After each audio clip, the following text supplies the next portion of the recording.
Very good morning, welcome to business breakfast. ఇక చాలా రోజుల తర్వాత మార్కెట్ గ్రీన్ లో క్లోజ్ అయింది.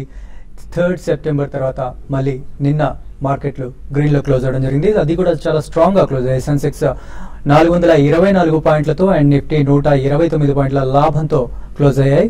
పర్సెంటేజ్ వైజ్ గా చూసుకుంటే అరౌండ్ 1.7% రెండు ఇండెక్స్ కూడా లాభాలు క్లోజ్ అయ్యాయి. బట్ మిడ్ క్యాప్ మాత్రం ఆ రేంజ్ లో పర్ఫామ్ చేయలేకపోయింది. నిన్న కొనుగోళ్ళంతా కూడా ఇండెక్స్ సెక్టర్స్ లోనే కనిపించింది అండ్ ఇండెక్స్ స్టాక్స్ లోనే కనిపించింది అని చెప్పుకోవచ్చు. మిడ్ క్యాప్ లో మాత్రం జస్ట్ అరౌండ్ 0.6% గ్రోత్ కనిపించింది. స్మాల్ క్యాప్ కూడా బెటర్ గానే పర్ఫామ్ చేసింది, అరౌండ్ 1.24%. బట్ మిడ్ క్యాప్ లో మాత్రం ఇంకా బయింగ్ అనేది కనిపించట్లేదు. అండ్ స్పెషల్లీ నిన్న బ్యాంక్స్ బాగా లాభపడ్డాయి. నిన్న మన అనలిస్టులు కూడా అన్నారు, బ్యాంక్స్ బెటర్ గా పర్ఫామ్ చేయలేనంత కాలం మార్కెట్లు పెద్దగా ఎదగలేవు, మార్కెట్లో మనకు ఎదుగుదల కనిపించదు అని అన్నారు. సో ఈ నేపథ్యంలో నిన్న బ్యాంక్స్ కూడా బాగానే పర్ఫామ్ చేశాయి. అరౌండ్ 3.6% బ్యాంక్ నిఫ్టీ గ్రోత్ కనిపించింది. అండ్ ఆ తర్వాత మెటల్స్ అండ్ రియాలిటీ సెక్టర్స్ కూడా నిన్న మంచి లాభాల్లో క్లోజ్ అయ్యాయి. అరౌండ్ 2.6% సెక్టర్ వైజ్ గా ఈ రెండు కూడా లాభాల్లో పడ్డాయి. అయితే నిన్న గమనించదగ్గ విషయం ఏంటంటే, ప్రధాని నరేంద్ర మోడీ నిన్న భారత పారిశ్రామిక వర్గాలతో ఒక చర్చ జరిపారు. బ్యాంకర్లతోనూ పారిశ్రామిక వర్గాలతోనూ చర్చ జరిపారు. ఇందులో ఆయన ముఖ్యంగా ఇప్పుడు ఏదైతే మనకు గ్లోబల్ ఎకానమీలో స్లో డౌన్ ఏదైతే కనిపిస్తుందో దీన్ని మనం క్యాచ్ చేసుకోవాలి, ఇప్పుడే మనం పెట్టుబడులు పెట్టాలి, దీన్ని మనం క్యాష్ చేసుకునే ప్రయత్నం చేద్దాము, అలాగే ముఖ్యంగా జాబ్స్ కల్పించడంలో పారిశ్రామిక వర్గాలు కృషి చేయాలి అని ఆయన కోరారు. సో ఈ మీటింగ్స్ కూడా కాస్త మార్కెట్లకు సపోర్ట్ ఇచ్చాయని చెప్పుకోవచ్చు. ముఖ్యంగా ఆయన మేము ప్రభుత్వం తరపు నుంచి పారిశ్రామిక వర్గాలకు ఏవైతే కావాలో అవన్నీ కూడా చేయడానికి మేము సిద్ధంగా ఉన్నాం, మీరు మాత్రం పెట్టుబడులు పెట్టండి అన్నట్టుగా అన్నారు. అలాగే పారిశ్రామిక వర్గాలు కూడా ముఖ్యంగా రెండు విషయాలు గురించి పారిశ్రామిక వర్గాలు డిమాండ్ చేశాయి. ఒకటి వడ్డీ రేట్ల తగ్గింపు, రెండు జీఎస్టీ అమలు. ఈ రెండింటికి మీద కూడా ప్రభుత్వం సానుకూలంగానే స్పందించింది. అండ్ ఇక అమెరికన్ మార్కెట్లు చూస్తే అవి కూడా మంచి పాజిటివ్ గా క్లోజ్ అయ్యాయి. నాస్డాక్ అండ్ రెండు కూడా, నాస్డాక్ అరౌండ్ 2.7% ప్రాఫిట్ తో క్లోజ్ అవ్వగా డౌ జోన్స్ 2.4% లాభాల్లో ముగిసింది. అండ్ యూరోప్ మార్కెట్లు రోజు పాజిటివ్ గానే ఉంటున్నాయి, నిన్న కూడా చాలా పాజిటివ్ గానే ఉన్నాయి. సో ఏషియన్ మార్కెట్స్ కూడా ప్రస్తుతానికి ఎక్స్ట్రీమ్ పాజిటివ్ గా కనిపిస్తున్నాయి. ఎస్జిఎక్స్ నిఫ్టీ కూడా ఆల్మోస్ట్ 90 పాయింట్స్ లాభాల్లో ట్రేడ్ అవుతుంది. సో ఇవాళ global cues and Indian cues అన్ని కూడా పాజిటివ్ గా కనిపిస్తున్నాయి. సో ఇవాళ మార్కెట్లు ఎలా ఉంటాయి, పాజిటివ్ గా ఉంటుందా, ఈ విషయాలు తెలియజేయడానికి సుందరరాజా గారు ఉన్నారు. అలాగే mutual fund expert, certified financial planner Balaraj గారు కూడా ప్రస్తుతం మనతో పాటు ఉన్నారు. సో మ్యూచువల్ ఫండ్స్ సంబంధించి కూడా మీకు ఎలాంటి డౌట్లు ఉన్నా కాల్ చేయండి. So very good morning Balaraj గారు అండ్ సుందర్ గారు. Good morning. సో నిన్న సుందర్ గారు, మార్కెట్లు చాలా బాగా పాజిటివ్ గా క్లోజ్ అయ్యాయి. బట్ మనం పర్టికులర్ గా గమనించినట్లయితే ఈ కొనుగోలు ఏదైతే ఉందో మార్కెట్లో బయింగ్ కెపాసిటీ అంతా కూడా మనకు ఇండెక్స్ స్టాక్స్ లోనే కనిపించింది. మిడ్ క్యాప్ లో పెద్దగా కొనుగోలు కనిపించలేదు. సో మిడ్ క్యాప్ లో ఇంకా వీక్నెస్ కొనసాగుతుంది అంటారా? మీరు చెప్పినట్టుగా ఇండెక్స్ స్టాక్స్ లోనూ కొంచెం ఫ్రంట్ లైన్ స్టాక్స్ లోనూ బయింగ్ రావడానికి ప్రధానమైన కారణం చూస్తే కనుక లాస్ట్ 1 వీక్ గా మార్కెట్ బాగా పడింది కాబట్టి దాంట్లో షార్ట్ పొజిషన్స్ అన్ని కూడా నిన్న కొంచెం కవర్ చేయడం జరిగింది. యూరోపియన్ మార్కెట్స్ అన్ని నిన్న ఒక్కసారిగా 1% పైన కొంచెం ఓపెన్ అయ్యి బాగా స్థిరంగా ఉండడంతో ఇక్కడున్న ఆపరేటర్స్ అందరూ కూడా షార్ట్ కవరింగ్ చేయడం వల్ల ఇండెక్స్ స్టాక్స్ లో మార్కెట్ కొంచెం పెరగడం జరిగింది. అలాగే మన ఎఫ్ఐ డేటా చూస్తే కనుక లాస్ట్ 1 వీక్ గా పెద్ద ఏమీ మార్పు లేదు, ఇంకా కొంచెం సెల్లర్స్ గానే ఉన్నారు. బహుశా నిన్నటి రికవరీలో ఏమైనా కొంచెం బయర్స్ బయింగ్ చేశారో చూడాలి. అలాగే ఇవాళ రేపు కనుక ఎఫ్ఐస్ బయింగ్ లోకి వస్తే కనుక మార్కెట్ కొంచెం పెరగడానికి అవకాశం ఉంది. అలాగే డొమెస్టిక్ ఇన్స్టిట్యూషన్స్ కూడా నిన్న ఈ లాస్ట్ 1 వీక్ గా స్వల్పంగా కొంచెం ఫ్రంట్ లైన్ స్టాక్స్ తోటి కొంచెం బై చేయడంతో, ముఖ్యంగా బ్యాంక్ స్టాక్స్ లోను ఫార్మా స్టాక్స్ లోను కొనడంతో మార్కెట్ కొంచెం పెరగడం జరిగింది. ఈ 2-3 రోజులు చాలా కీలకము. ఈ 2-3 రోజులు మార్కెట్ కొంచెం ఓపెన్ పాజిటివ్ గా ఉన్నప్పటికీ కొంచెం కన్సాలిడేషన్ లో వెళ్ళే అవకాశం ఉంది. ఈ కన్సాలిడేషన్ కనుక కొంచెం స్థిరంగా ఉండి మార్కెట్ ఫ్రైడే రోజు కనుక స్థిరంగా క్లోజ్ అయిందంటే అప్పుడు వీక్లీ చార్ట్ లో ఒక రివర్సల్ వచ్చినట్టు అనుకోవచ్చు. అప్పటి వరకు కొంచెం ఇంకా కొంచెం ఈ 2-3 రోజులు కొంచెం వేచి చూడాల్సింది షార్ట్ టర్మ్ ట్రేడర్స్. బట్ కానీ షార్ట్ టర్మ్ ఇన్వెస్టర్స్ కి, మీడియం టర్మ్ ఇన్వెస్టర్స్ మటుకు కొంచెం చాలా స్టాక్స్ అట్రాక్టివ్ గా కనిపించింది. ముఖ్యంగా లాస్ట్ 1 వీక్ లో మిడ్ క్యాప్, స్మాల్ క్యాప్స్ కూడా బాగా పడ్డాయి. ఫండమెంటల్ గాను బాగా పడిన స్టాక్స్, అలాగే టెక్నికల్ గా మేజర్ సపోర్ట్ లెవెల్స్ వచ్చిన ఈ mid cap, small cap stocks లోంచి కొంచెం స్లోగా ఇన్వెస్టర్స్ కొంచెం లిమిటెడ్ గా బై చేయొచ్చు. అలాగే మార్కెట్ చూస్తే ఇండికేటర్స్ ఇంకా పాజిటివ్ గా టర్న్ అవ్వలేదు. ఈ 2-3 రోజులు బాగా స్థిరంగా ఉండి కొంచెం ఇండికేటర్స్ కనుక పాజిటివ్ టర్న్ అయిందంటే అప్పుడు మార్కెట్ పెరిగే అవకాశం కనిపిస్తుంది. మార్కెట్ ఇంకా టెక్నికల్ గా ఓవర్ సోల్డ్ పొజిషన్ లో ఉంది కాబట్టి ఇమీడియట్ ఫర్దర్ కరెక్షన్ డేంజర్ అయితే కనిపించట్లేదు. సో ఈ నేపథ్యంలో మార్కెట్ ఒక స్వల్ప అప్ ట్రెండ్, ఒక కన్సాలిడేషన్, పాజిటివ్ బయాస్ గా ఉండే అవకాశమే ఉంది. కాబట్టి ట్రేడర్స్ ముఖ్యంగా బాగా స్పెక్యులేషన్, కొంచెం రిస్క్ తీసుకునే ట్రేడర్స్ లాంగ్ పొజిషన్స్ ఈ లెవెల్లో కొంచెం కన్సిడర్ చేసి స్ట్రిక్ట్ గా ఒక ప్రైస్ మీద 2 to 3% పైన మించకుండా స్టాప్ లాస్ అనేది మెయింటైన్ చేయడం ముఖ్యం. అలాగే షార్ట్ పొజిషన్స్ ఉంటే కనుక చాలా front line stocks major support దగ్గరికి, మద్దతు దగ్గరికి వచ్చాయి కాబట్టి కొంచెం షార్ట్ కవరింగ్ కూడా చేస్తే మంచిది. So on the whole market కొంచెం పాజిటివ్. ఇవాళ 7,700 ఒక కీలకమైన రెసిస్టెన్స్ ఉంది. దానిపైన కనుక ఏమాత్రం నిలబడిందంటే కనుక short term up trend. Next level 7,850, ఆ తర్వాత 8,000 వరకు ఒక రిలీఫ్ ర్యాలీ వచ్చే అవకాశం కనిపిస్తుంది. Okay right. ఇక బాలరాజ్ గారు, మార్కెట్ లో వీక్నెస్ అనేది ఆగస్ట్ లోనే స్టార్ట్ అయింది. సో మనం మ్యూచువల్ ఫండ్స్ వైజ్ గా చూసుకున్నట్లయితే కూడా రకరకాల ఫండ్స్, అన్ని ఫండ్స్ కూడా కలిపి దాదాపుగా 45 to 47,000 crores వెనక్కి తీసుకున్నారు అని. సో ఈ టైంలో మ్యూచువల్ ఫండ్స్ లో కూడా ఎన్ఏవి చాలా తక్కువగా ఉంటుంది. సో ఇప్పుడు ఇన్వెస్ట్ చేయాలనుకునే, మ్యూచువల్ ఫండ్స్ లో ఇన్వెస్ట్ చేయాలనుకునే వాళ్ళు ఎవరైనా ఉంటే ఇప్పుడు బల్క్ మనీ ఇన్వెస్ట్ చేయమంటారా, లేకపోతే లేదు మళ్ళీ ఇక్కడ నుంచి కూడా మార్కెట్లో పడే అవకాశం ఉంది కాబట్టి సిస్టమాటిక్ గా ఇన్వెస్ట్ చేస్తూ వెళ్ళడమే బెటర్ ప్లాన్ అంటారా? రైట్, మనకు మార్కెట్ ఏ డైరెక్షన్ లో ఉంటుందో చెప్పడానికి కష్టం అండి. కాకపోతే మనకు పీక్ పీరియడ్ నుంచి 30,000 లెవెల్స్ లో ఉన్న మార్కెట్ మార్చ్ లో ఇప్పుడు మనకు 25,000 లెవెల్స్ కి వచ్చింది. అంటే ఆల్మోస్ట్ అరౌండ్ 16 to 17% కరెక్షన్ అయ్యింది. సో ఇప్పుడు ఎవరైతే లంసమ్ అమౌంట్ ఇన్వెస్ట్మెంట్ చేయాలనుకుంటారో అట్లీస్ట్ ఒక 25 to 30% one time lump sum amount వేసేసుకొని బ్యాలెన్స్ అమౌంట్ ని నెక్స్ట్ 6 months వరకు ఎస్టీపీ చేసుకుంటే బెటర్ అండి. అండ్ ఇక్కడ నుంచి కూడా మార్కెట్ పడే ఛాన్స్ కూడా ఉండొచ్చు ఉంటే. సో అలాంటి టైంలో ఇంకొక 5% కరెక్షన్ కనుక వస్తే అప్పుడు ఇంకా కొద్దిగా ఒక 20-25% మనం లిక్విడ్ ఫండ్ లో ఇన్వెస్ట్మెంట్ చేసి దాన్ని స్విచింగ్ చేస్తాం కాబట్టి ఇంకా ఒక 20 to 25% మళ్ళీ స్విచ్ చేసుకోవచ్చు. సో ఎప్పుడైతే మార్కెట్ ఇంకా ఫర్దర్ గా ఒక 3 to 5% పడుతుందో, సో నెక్స్ట్ 3 to 5% పడ్డప్పుడు స్విచ్ చేసుకోవాలి. అక్కడ నుంచి కూడా ఇంకా కొద్దిగా పడ్డది అనుకోండి, అప్పుడు కూడా ఇంకా మనము స్విచ్ చేసుకోవాలి. ఒకవేళ మార్కెట్ పడకపోతే ఎస్టీపీ వదిలిపెట్టేసేయాలి అలాగే. సో కంటిన్యూస్ గా పర్చేస్ అవుతూ ఉంటుంది అనమాట. నెక్స్ట్ 6 months to 9 months మనం ఎస్టీపీ ఇచ్చుకుంటే so it will continuously purchase in the market. Okay, అలాగే మ్యూచువల్ ఫండ్స్ లో రకరకాల ఫండ్స్ ఉంటాయి. ఫర్ ఎగ్జాంపుల్ ఓపెన్ ఎండెడ్ కానీ క్లోజ్ ఎండెడ్ అని ఉంటాయి. సో వీటిలో డిఫరెన్స్ ఎలా ఉంటుంది, వీటిలో ఏవి సెలెక్ట్ చేసుకుంటే బెటర్ అంటారు? సో దాని ముందు కాలర్ ఉన్నారండి, శ్రీనివాస్ గారు లైన్ లో ఉన్నారు. శ్రీనివాస్ గారు,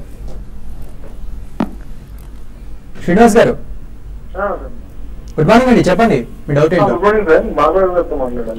గుడ్ మార్నింగ్ అండి, చెప్పండి సార్. 10,000 రూపీస్ ఈ మ్యూచువల్ ఫండ్స్ లో అప్ టు 20 years కోసం ఇన్వెస్ట్ చేద్దాం అనుకున్నాను సార్. ఫండ్స్ 5 ఫండ్స్ చెప్తారేమని. ఓకే, 10,000 రూపీస్ 20 years అంటే వెరీ గుడ్ ఇన్వెస్ట్మెంట్ అండి.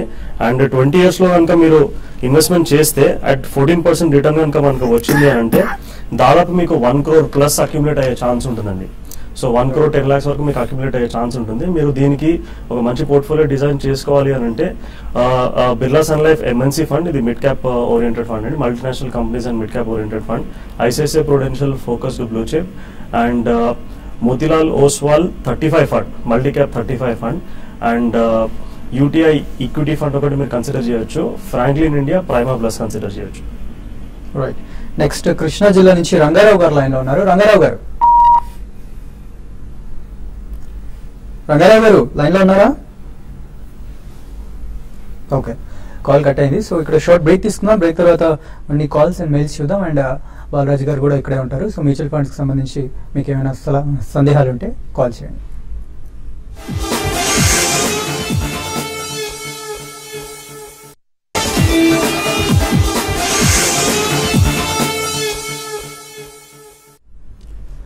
Welcome back. మన నెక్స్ట్ కాలర్ భాస్కర్ గారు లైన్ లో ఉన్నారు, తాడేపల్లిగూడ నుంచి. హలో, గుడ్ మార్నింగ్ ఆలాపి అండి. గుడ్ మార్నింగ్ అండి, చెప్పండి. Good morning sir. Visakha industries 175 లో బై చేశాయండి. ఓకే,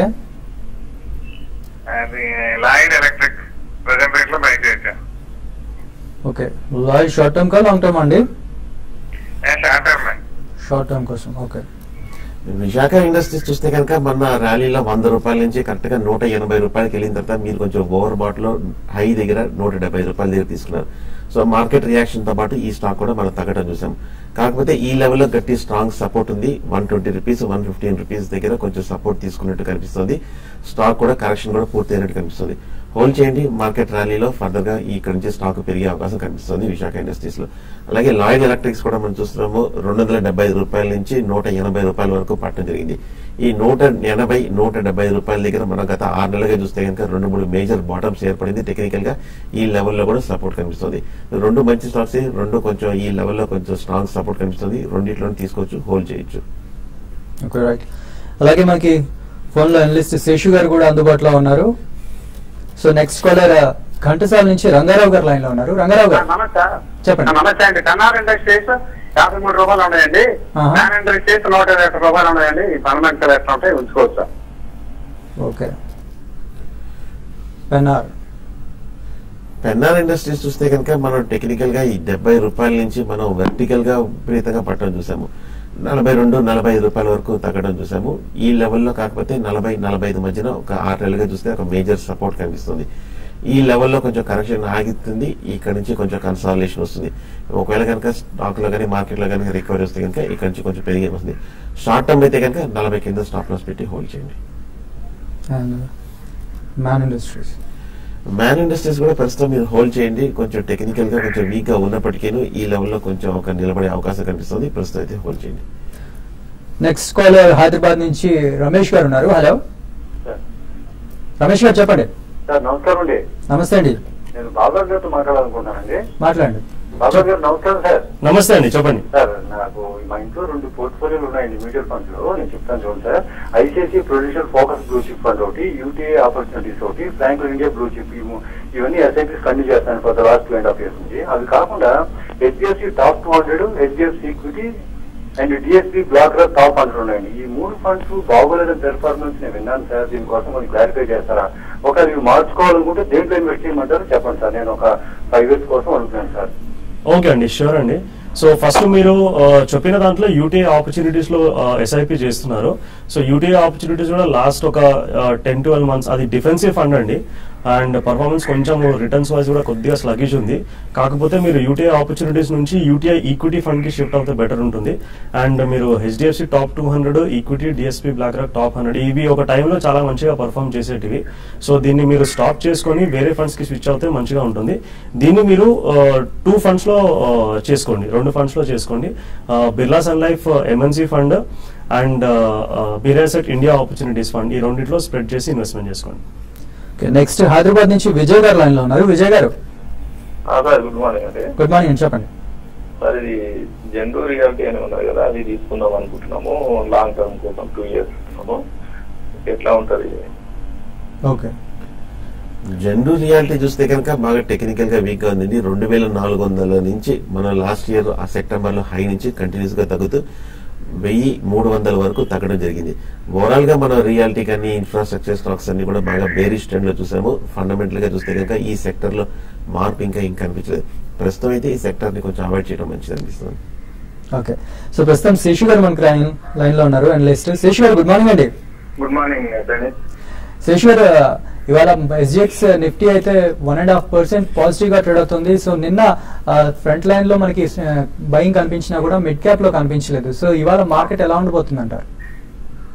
నిన్నటి ర్యాలీ కానీ గమనిస్తే కంప్లీట్ గా 100% షార్ట్ కవరింగ్ ర్యాలీగా చెప్పొచ్చు అండి. అయితే ఈ రోజు మన మార్కెట్ లో ఒక గ్యాప్ అప్ చూసాం. గ్లోబల్ మార్కెట్స్ అన్ని కూడా చాలా స్ట్రాంగ్ గా ఉన్నాయి. మరి ముఖ్యంగా నిక్కే చూస్తే 809 పాయింట్స్ దాకా ర్యాలీ ఉంది. కాబట్టి ఇక్కడ నుంచి ఏంటంటే ఫాలో బయింగ్ ఉంటేనే నెక్స్ట్ లెవెల్స్ మార్కెట్స్ వెళ్లే అవకాశం ఉంది. అయితే నేను మనం చూసాం మిడ్ అండ్ స్మాల్ క్యాప్ లో ఏమాత్రం యాక్టివిటీ లేదు. Only front line index stocks లోనే బయింగ్ చూసాం. తర్వాత ఏవైతే ఎఫ్ఎన్ లో ఉన్న స్టాక్స్ లో షార్ట్ కవరింగ్ వచ్చింది. బట్ ఈ రోజు కొంచెం బయింగ్ మిడ్ క్యాప్ చాలా కానీ mid cap stocks 5 to 6%, even 10% కూడా పెరగడానికి అవకాశం ఉంది. ఒక బాటమ్ అవుట్ అయ్యే ప్రాసెస్ మన మార్కెట్ ఉందని చెప్పచ్చు. ఈవెన్ గ్లోబల్ మార్కెట్స్ కూడా బాగా ఓవర్సోల్డ్ పొజిషన్ నుంచి ఒక స్టార్టింగ్ మొక్కడానికి వస్తున్నాయి. ఏదైనా కూడా వచ్చే కొద్ది మార్కెట్ ఒక రేంజ్ ఉంటుంది. 7,500 and 8,000 అప్సైడ్ చూసుకుంటే ఈ రేంజ్ లో కొనసాగే అవకాశం ఎక్కువ ఉందండి. ఓకే శేషు గారు, అలాగే ఒక కాలర్ ఉన్నారు. కాల్ కూడా మీరే ఆన్సర్ చెప్పండి. జయ గారు నాగ్పూర్ నుంచి లైన్ లో ఉన్నారు. జయ గారు. జయ గారు హలో, గుడ్ మార్నింగ్ అండి, చెప్పండి. Morning sir. నేను సొనాటా సాఫ్ట్వేర్ ఒకటి, డెల్టా కార్పొరేషన్ ఒకటి హోల్డ్ చేస్తున్నాను సార్ 2-3 years నుంచి. ఓకే. అది ఎప్పుడు ఎగ్జిట్ కావాలో అర్థం కావట్లేదు సార్. అది డెల్టా వచ్చేసి 100 రేంజ్ లో కొన్నాను. ఓకే. సొనాటా సాఫ్ట్వేర్ వచ్చేసి 48-50 రేంజ్ లో కొన్నాను. ఓకే. లాంగ్ టర్మ్ ఇన్వెస్ట్మెంట్ కి ఉంచుకోవచ్చా లేదా సెల్ చేసేయాలా? ఓకే. సో శశి గారు విన్నారా? ఓకే అండి. ఒకటి డెల్టా కార్పొరేషన్ విషయానికి వస్తే లాస్ట్ క్వార్టర్ రిజల్ట్ కొంత బాగున్నాయండి. కంపెనీకి పరంగా చూస్తే ఇన్ని రోజులు మాత్రం సైడ్ వేస్ లో ఉంది. బట్ ఇది ఇన్వెస్ట్మెంట్ స్టాక్ కాదండి. డెల్టా కార్పొరేషన్ కొంచెం స్పెక్యులేటివ్ యాక్టివిటీ ఎక్కువ ఉంటుంది. ఈసారైనా కూడా క్లోజర్ గా మీరైతే వస్తే మీరు దీంట్లో ఎగ్జిట్ కమ్మని చెప్తాను. ఎగ్జిట్ అయితే క్వాలిటీ స్టాక్స్ తో ఇన్వెస్ట్ చేసుకోమని చెప్తాను. నేను సోనాటా సాఫ్ట్వేర్ విషయానికి వస్తే సాఫ్ట్వేర్ లో మనకి చాలా కంపెనీస్ ఉన్నాయండి. లైక్ సైంట్ కానీ ఎగ్జావేర్ కానీ ఇటువంటి కంపెనీస్ ఉన్నాయి. వాటిలో ఇన్వెస్ట్ చేయండి. సోనాటా సాఫ్ట్వేర్ కూడా మీరు ర్యాలీస్ ఎగ్జిట్ అయ్యండి. రెండు కూడా ర్యాలీస్ ఎగ్జిట్ అయ్యే స్టాక్ అండి. ఇన్వెస్ట్మెంట్ స్టాక్స్ అయితే కాదండి. Okay right. ఇక మెయిల్స్ చూసే ముందు లాస్ట్ కాలర్ ఉన్నారు కాకినాడ నుంచి శివప్రసాద్ గారు. శివప్రసాద్ గారు good morning sir. Good morning అండి, చెప్పండి. అదే కేటగిరీ వ్యాగన్ 113 తీసుకున్నాం సార్. హలో చెప్పండి. కేటగిరీ వ్యాగన్ 113 తీసుకున్నాం సార్. 324 తీసుకున్నాం సార్. ఓకే. 7240 తీసుకున్నాం సార్. ఓకే. ఏంటి పొజిషన్ చెప్పండి. ఓకే. టైగర్ వ్యాగన్ చూస్తే కనుక గత ఏడాది 20 రూపాయల నుంచి 180 రూపాయల వరకు భారీ ర్యాలీ చూసాము. ఆ తర్వాత ర్యాలీ తర్వాత 180 నుంచి ఈ ఏడాది 100 రూపాయల వరకు తగ్గడం జరిగింది. జనరల్ గా రైల్వే బడ్జెట్ టైంలో కొంచెం యాక్టివిటీ బాగా ఉంటుంది. అప్పుడు కొంచెం వాల్యూమ్స్ తోటి పెరగడం కానీ యాక్టివిటీ కానీ పెరుగుతూ చూస్తున్నాము.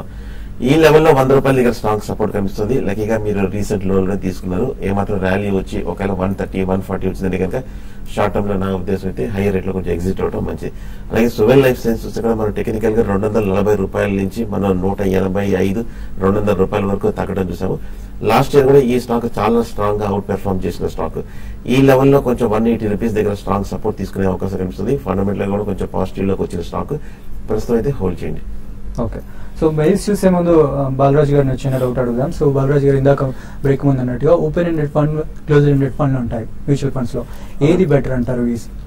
ఓపెన్ ఎండెడ్ ఫండ్ అంటే మనం ఎప్పుడైనా సబ్స్క్రిప్షన్ చేసుకోవచ్చు అండి, ఎప్పుడైనా కొనుక్కోవచ్చు, ఎప్పుడైనా సేల్ చేయొచ్చు. సో ఆ వెసులుబాటు మనకు ఉంటుంది. అదే క్లోజ్ ఎండెడ్ ఫండ్ అంటే మనకు ఒక పర్టికులర్ టైం ఫ్రేమ్ లో ఎన్ఎఫ్ఓ అంటాం, న్యూ ఫండ్ ఆఫర్ అంటాం దాన్ని. ఎన్ఎఫ్ఓ వచ్చినప్పుడు క్లోజ్ ఎండెడ్ ఫండ్ కనుక తీసుకొస్తే ఆ పర్టికులర్ పీరియడ్ లోనే మనం పర్చేస్ చేసుకోవాల్సిన అవసరం ఉంటుంది. అండ్ ఒకసారి పర్చేస్ చేసిన తర్వాత దానికి లాకింగ్ పీరియడ్ ఉంటుంది. సో అది కొన్ని సందర్భాల్లో 2 years అవ్వచ్చు, 3 years అవ్వచ్చు. రీసెంట్ గా కొన్ని 5 years and 7 years locking period తో కూడా వచ్చాయన్నమాట. సో ఒకసారి పర్చేస్ చేసిన తర్వాత క్లోజ్డ్ ఎండెడ్ ఫండ్స్ లో మనము సేల్ చేయాలనుకుంటే చేయలేమండి. సో మార్కెట్స్ చాలా మంచిగా ఇప్పుడు మనకు లాస్ట్ ఒక 4 months 5 months బ్యాక్ చూస్తే కనుక మార్కెట్స్ చాలా మంచిగా పర్ఫామ్ చేశాయి. సో ఆ ఫండ్ లో చాలా అవుట్ పర్ఫార్మెన్స్ ఉండి మనం కొద్దిగా ప్రాఫిట్ బుకింగ్ చేసుకోవాలన్నా కానీ చేయలేము. ఎందుకంటే అందులోంచి మనము తీయడానికి అవకాశం ఉండదు. సో క్లోజ్డ్ ఎండెడ్ ఫండ్స్ లో మన డబ్బు లాకిన్ అవుతుంది. లాకింగ్ పీరియడ్ అయిపోయే వరకు మనం దాన్ని ఎటువంటి చేంజెస్ చేయాలన్నా చేయలేమండి. సేల్ చేయాలి అనుకుంటే మనకు సెకండరీ మార్కెట్ లో మనము దాన్ని సేల్ చేయాల్సిన అవసరం ఉంటుంది. కాకపోతే ఇల్లిక్విడిటీ ఉంటుంది, అందులో చాలా తక్కువ యూనిట్స్ ట్రేడ్ అవుతాయి. దాన్ని సేల్ చేయాలన్నా జనరల్ గా వీలు అవ్వదు. సో ఓపెన్ ఎండెడ్ బెటర్ అంటారు. Open ended is always better. And ముఖ్యంగా క్లోజ్ ఎండెడ్ ఫండ్స్ కొద్దిగా దూరంగా ఉంటే మంచిది. అండ్ అన్ని క్లోజ్ ఎండెడ్ ఫండ్స్ మంచివి కావని అర్థం కాదు. కొన్ని very few close ended funds will be very good. So కాకపోతే అది ఏది మంచిదని కనుక్కోవడం చాలా కష్టము. So always go for open ended funds. ఏదైనా ఎన్ఎఫ్ఓ కొత్తగా విత్ యూనిక్ ఫీచర్స్ వస్తుంది, మార్కెట్ లో అలాంటి ప్రోడక్ట్ లేదు, అండ్ గ్రోత్ ని మంచిగా క్యాప్చర్ చేసే అవకాశం ఉంది, అలాంటి ఫండ్ ఏమైనా వస్తే మనం చూస్ చేసుకోవచ్చు తప్ప otherwise generally we should avoid NFOs. Okay. So కొన్ని మెయిల్స్ క్రిస్ప్ గా చూసే ప్రయత్నం చేద్దాం. కుమార్ స్వామి గారు మెయిల్ చేశారు, అవాన్ ఆర్గానిక్స్ లాంగ్ టర్మ్ కోసం ఎలా ఉంటుంది? అవాన్ ఆర్గానిక్స్ చూస్తే కనుక లాంగ్ టర్మ్ లో గత ఏడాది బట్టి కంటిన్యూస్ గా బుల్లిష్ గానే ఉంది. ఎక్కడో 10 రూపాయల నుంచి 60 రూపాయల వరకు పెరగడం జరిగింది. మంత్లీ చార్ట్ లో చూస్తే కనుక ఆర్ఎస్ఐ ఇండికేటర్ ఓవర్ బాట్ లో ఉంది. ఒక మేజర్ కరెక్షన్ గానీ ఒక కన్సాలిడేషన్ వచ్చే అవకాశం ఉంది. డిప్ లో తీసుకోవచ్చు. ఓకే. అండ్ శ్రీనివాస్ గారు మెయిల్ చేశారు, అశోక్ లేలాండ్ ఆయన 39 రూపీస్ లో తీసుకున్నారట, అలాగే ఏషియన్ పెయింట్స్ 690 రూపీస్ లో తీసుకున్నారంట. అశోక్ లేలాండ్ మంచి రేట్ లో తీసుకున్నారు. ఇప్పుడు బాగా 100 రూపాయలు 90 రూపాయల వరకు పెరగడం జరిగింది. ఇప్పుడు స్వల్ప రియాక్షన్ మనం చూస్తున్నాము. లాంగ్ టర్మ్ కోసం మీరు డెఫినెట్ గా హోల్డ్ చేయొచ్చు. అలాగే ఏషియన్ పెయింట్స్ కూడా మనం చూస్తున్నాము 930 రూపాయల నుంచి 800 వరకు తగ్గడం చూసాము. ఈ లెవెల్ లో సపోర్ట్ తీసుకొని కొంచెం పెరిగే అవకాశం కనిపిస్తుంది. మరో శ్రీనివాస్ గారు మెయిల్ చేశారు, ఆయన Hindustan Unilever, India bulls housing finance ఈ రెండింటిని కరెంట్ మార్కెట్ ప్రైస్ లో తీసుకోవచ్చా, ఇంకా లేకపోతే ఫర్దర్ కరెక్షన్ కోసం వెయిట్ చేయొచ్చా అని అంటున్నారు.